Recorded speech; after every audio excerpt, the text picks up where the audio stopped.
संसद में प्रियंका गांधी ने एक बार फिर से, जी हां, फिर से पूरी मोदी सरकार को एक्सपोज कर रख दिया। ना सिर्फ एक्सपोज किया बल्कि धुआंधार जब बोला तो इस दौरान बार बार स्पीकर ओम बिरला ने उनको बीच में रोकने की कोशिश भी की, जैसे आप तस्वीरों में देख सकते हैं। हम आपको पूरा भाषण सुनाएंगे, लेकिन उसके बावजूद भी प्रियंका गांधी, आप देख रहे होंगे, नहीं रुक रही। ओम बिरला को जवाब दे रही थी, बल्कि सामने बैठे सरकार के मंत्रियों को भी आईना दिखा रही थी प्रियंका गांधी। मोदी सरकार सिर्फ काम पर नहीं, नाम पर जोर देती है, नाम बदलने पर जोर देती है। प्रियंका गांधी का पूरा भाषण बहुत महत्वपूर्ण था, छोटा जरूर था, मगर प्रियंका गांधी कहती है ये नाम बदलने की जो ये सनक है ना, ये समझ में नहीं आती। और ये सनक शब्द का इस्तेमाल प्रियंका गांधी ने क्यों किया, वो पूरी लिस्ट अभी हम आपको दिखाएंगे। मगर पहले जरा जल्दी से मामले को समझिए कि आखिरकार प्रियंका गांधी को खड़े होकर यह बात क्यों कहनी पड़ी। मनरेगा को खत्म करते हुए मोदी सरकार ने एक नया विधेयक लाने वाली है। सरकार ने संसद में उस नए विधेयक को पेश कर दिया। इसका नाम है विकसित भारत गारंटी फॉर रोजगार और आजीविका मिशन ग्रामीण। शॉर्ट फॉर्म में इसे कहें तो बीबी राम जी को इसमें जोड़ना था, तो इसलिए इसका नाम बदल दिया। राम जी पर बार बार फोकस करके कृषि मंत्री शिवराज सिंह चौहान ने संसद में जैसे यह बिल पेश किया तो संसद में कुछ सेकंड के लिए हंगामा भी हुआ, लेकिन उसके बाद विपक्ष के सांसदों को खड़ा किया गया और उन्होंने इस बिल के पेश होने के बाद जो विरोध दर्ज शुरू किया, उसमें प्रियंका गांधी ने पुरजोर तरीके से अपनी बात को रखा और मनरेगा खत्म करके नया एक्ट लाने की पूरी नीति और नियत को एक्सपोज करके रख दिया। प्रियंका गांधी ने कहा, वह भाषण हम आपको सुनाएंगे। प्रियंका गांधी ने कहा कि दरअसल यह केवल नाम बदलने की सोच है, इसके जरिए गरीबों के पेट पर लात मारी जा रही है। सवाल खड़ा होना लाजमी है, क्योंकि कल तक इसी मनरेगा के सहारे कोविड के वक्त में लोगों को रोजगार मिला। सरकार की सोच क्या है, इसको लेकर सवाल खड़े हो रहे हैं। अब राज्य सरकारों पर इसका आर्थिक बोझ डल जाएगा, क्योंकि जिम्मेदारी राज्य सरकारों पर होगी और पहले से ही जीएसटी का पैसा नहीं मिल रहा है राज्य को। ऐसे हालात में प्रियंका गांधी ने सवाल उठाया, ओम बिरला ने उनको रोकने की कोशिश की, बार बार टोका, लेकिन प्रियंका पीछे नहीं हटी। प्रियंका ने सदन में आईना दिखा दिया मोदी सरकार को। पहले सुनिए प्रियंका गांधी क्या कुछ कह रही है और फिर उसके बाद पूरी लिस्ट हम आपको दिखाएंगे कि कब कब मोदी सरकार ने कैसे कैसे नाम बदला और नाम बदलने पर ही सिर्फ जोर दिया। बात महात्मा गांधी की आई तो प्रियंका गांधी ने महात्मा गांधी को लेकर भी कहा कि मेरे परिवार जैसे हैं, और फिर उसके बाद क्या हुआ सदन में, वो देखिए। आदरणीय अध्यक्ष महोदय जी, मैं नियम 72(1) के तहत इस विधेयक को पुनर्स्थापित करने पर अपनी सख्त आपत्ति दर्ज करना चाहती हूँ। महात्मा गांधी ग्रामीण रोजगार गारंटी कानून पिछले 20 सालों से ग्रामीण भारत को रोजगार देने में और ग्रामीण अर्थव्यवस्था को मजबूत बनाने में सक्षम रहा है। ये एक इतना क्रांतिकारी कानून है कि जब इसको बनाया गया तो सदन के सभी राजनीतिक दलों ने इससे पूरी सहमति दी। इसके द्वारा 100 दिन का रोजगार इस देश के गरीब से गरीब लोगों को मिलता है, हमारे गरीब से गरीब भाई बहनों को।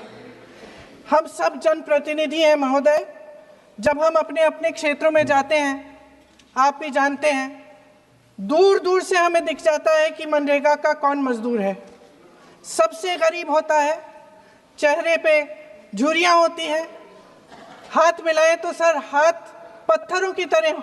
हाँ सर, मैं कर रही हूँ, पहुँच रही हूँ, हाँ मुझे पहुँचने दीजिए। 1 मिनट लूँगी, मुझे पहुँचने दीजिए। सर, उनके हाथ पत्थरों की तरह कठोर होते हैं क्योंकि इतनी मजदूरी करते हैं। तो सर, मेरा जो इस बिल पर ऑब्जेक्शन है, सर ये जो कानून है, इसके तहत हमारे गरीब भाई बहनों को जो रोजगार की कानूनी गारंटी मिलती है, जो अधिकार मिलता है, वह इस योजना में मांग के आधार पर संचालित होता है। मतलब जहां जहां रोजगार की मांग है, वहां इस योजना द्वारा 100 दिनों का रोजगार अनिवार्य है, देना अनिवार्य है। इसके साथ साथ केंद्र से इसके लिए जो पूंजी जाती है वो भी मांग पर आधारित होती है। यानी कि इस योजना के लिए जितने पैसे जहां भेजने हैं, कितने भेजने हैं वह जमीनी परिस्थितियों पर आधारित होता है और मांग के आधार पर निर्धारित होता है। सर, इस विधेयक की अनुसूची 1 में उपनियम 4(1) और 4(2) द्वारा केंद्र को इजाजत दी गई है कि वह पहले से ही निर्धारित कर लें कि कितनी पूंजी कहां भेजी जाएगी।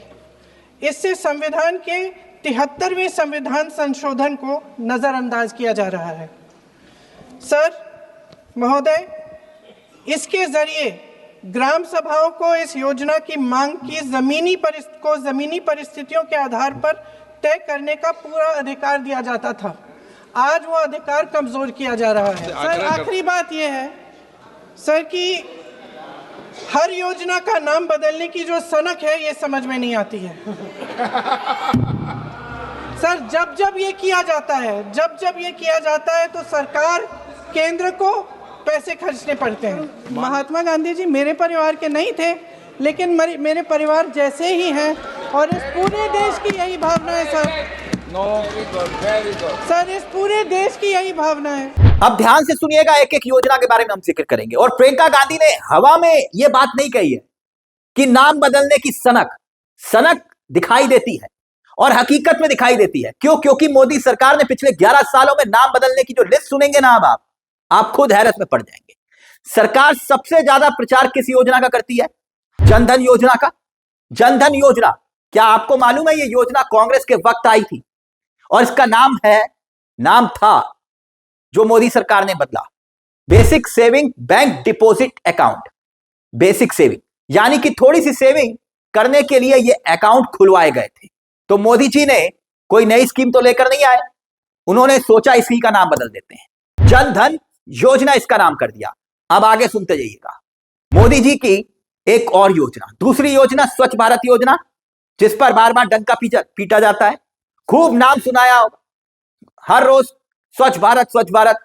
आपको यही लगता है ना ये मोदी जी की ही योजना है स्वच्छ भारत योजना? नहीं, असल में ये योजना लेकर आई थी कांग्रेस और इसका नाम था निर्मल भारत अभियान। निर्मल भारत अभियान जो कांग्रेस की योजना थी, इसका नाम बदल कर रख दिया स्वच्छ भारत मिशन। अब आगे सुनिए, सिर्फ बात इतनी नहीं है। और तब ये आपको लगा कि भाई ये योजना भी मोदी जी लेकर आए। ऐसा ही एक है नेशनल ऑप्टिकल फाइबर नेटवर्क नाम की योजना, भारत नेट उसका नाम कर दिया गया। नेशनल मैन्युफैक्चरिंग पॉलिसी जो थी उसका नाम बदलकर मेक इन इंडिया बना दिया गया। मेक इन इंडिया, जिसका सबसे ज्यादा मोदी सरकार डंका बजाती है, हकीकत आपको मालूम है, मेक इन इंडिया। कांग्रेस के वक्त योजना आई थी जिसको नेशनल मैन्युफैक्चरिंग पॉलिसी कहा गया था, उसको भारतीय जनता पार्टी बहुत जोर शोर से उठाती हुई नजर आती है ना, भारत ग्रामीण आवास योजना। 2022 सबके सर पर छत, आपने सुना होगा, भारत ग्रामीण आवास योजना, सबके सर पर छत कहां से होती जब इस योजना के सर पर ही छत नहीं थी।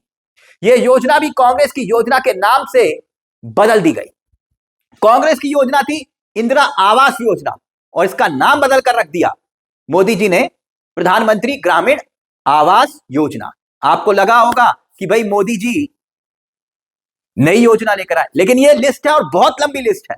यानी मोदी जी और योगी जी ने सिर्फ नाम बदलने पर जोर दिया, उसी के माहिर हैं। शहरों के नाम बदलो, योजनाओं के नाम बदलो, रोड के नाम बदलो, घर के नाम बदलो, सबके नाम बदल डालो।